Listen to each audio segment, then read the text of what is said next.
प्यारे बंधुओं नमस्कार। मैं हूं प्रेमदास वसु सुरेखा।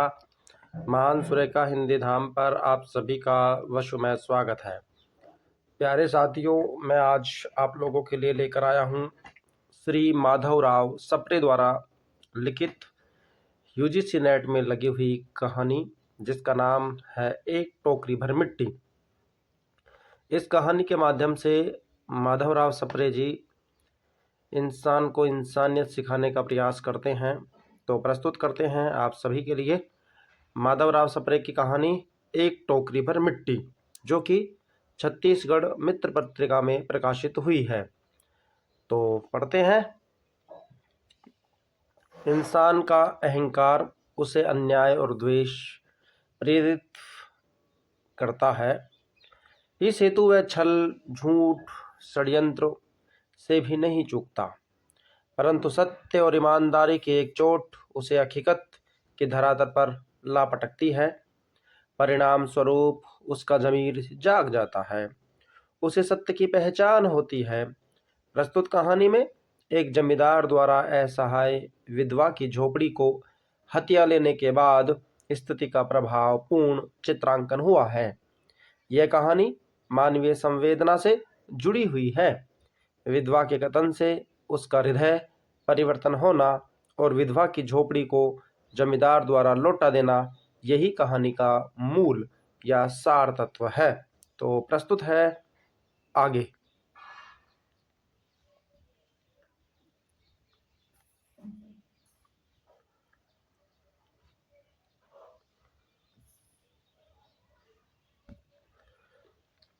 किसी श्रीमान जमींदार के महल के पास एक गरीब अनाथ विधवा की झोपड़ी थी। जमींदार साहब ने विधवा से बहुत तेरा कहा कि आपकी झोपड़ी हटा ले, पर वह तो कई जमाने से वहीं बसी थी। उसका पति और इकलौता पुत्र भी उसी झोपड़ी में मर गए थे। पतोहू भी एक 5 वर्ष की कन्या छोड़कर चल बसी।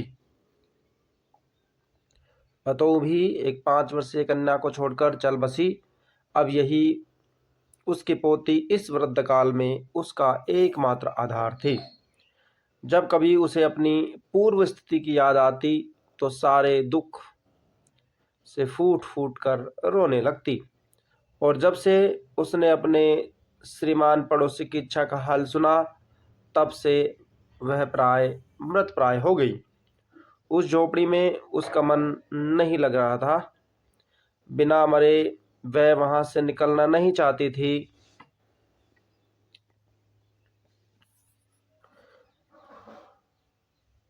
यह आप लोगों को चित्र दिखाई दे रहा है। श्रीमान के सब प्रयत्न निष्फल हो गए। तब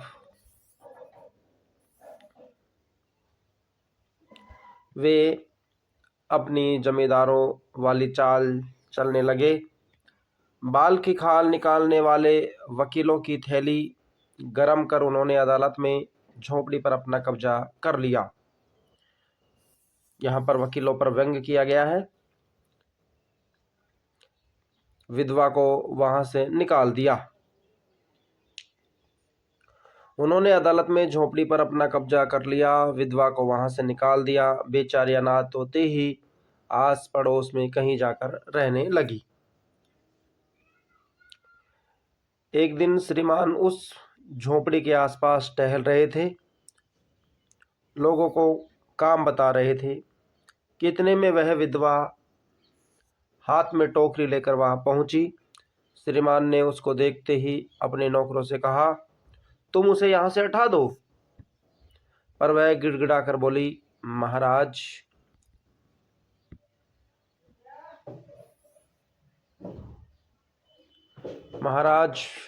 अब तो यह झोपड़ी तुम्हारी हो गई, मैं उसे लेने नहीं आई हूं। महाराज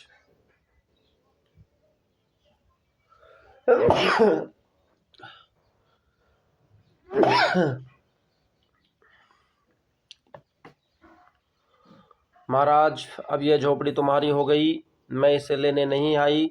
महाराज क्षमा करें, तो एक विनती है। जमींदार साहब के सिर हिलाने पर उन्होंने कहा, जब से यह झोपड़ी टूटी है। नहीं तो ये तो हुआ था कविता। तो श्रीमान ने उन्हें देखते ही अपने नौकर से कहा, तुम उसे यहाँ से हटाओ।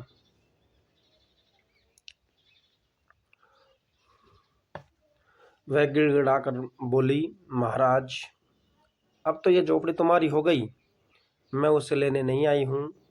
महाराज क्षमा करे, तो एक विनती है।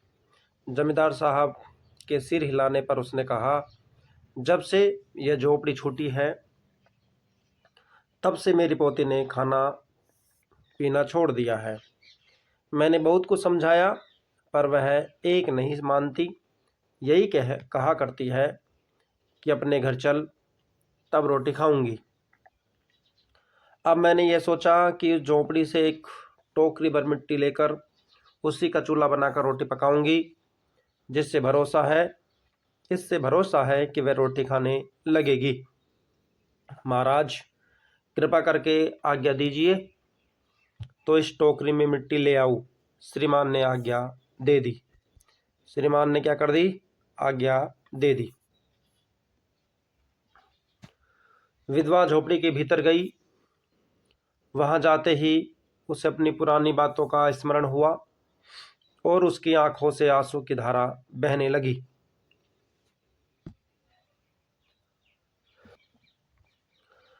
आंसू की धारा बहने लगी।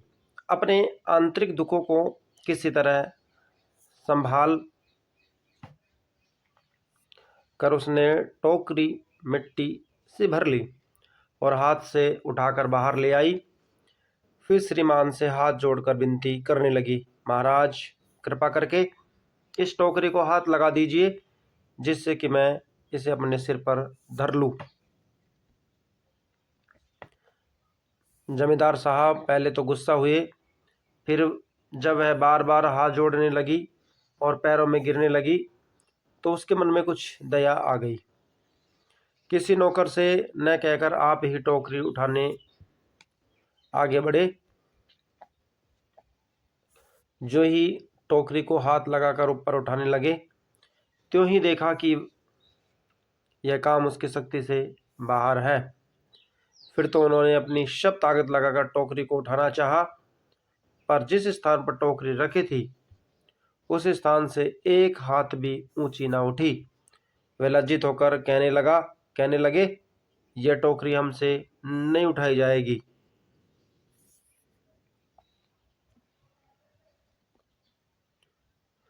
यह सुनकर विधवा ने कहा, महाराज नाराज ना हो तो आपसे एक टोकरी भर मिट्टी नहीं उठाई जाती, और इस टोकरी में तो हजारों टोकरियां मिट्टी पड़ी हैं। इस झोपड़ी में तो हजारों टोकरियां मिट्टी पड़ी हैं, उसका भार आप जन्म भर कैसे उठा पाओगे? आप इस पर विचार कीजिए। जमींदार साहब धनमत से गर्वित होकर अपना कर्तव्य भूल गए थे, पर विधवा के कहे हुए वचन सुनते ही उसकी आंखें खुल गई। कृतकर्म का पश्चाताप कर उन्होंने विधवा से क्षमा मांगी और झोंपड़ी वापस कर दी। बहुत बहुत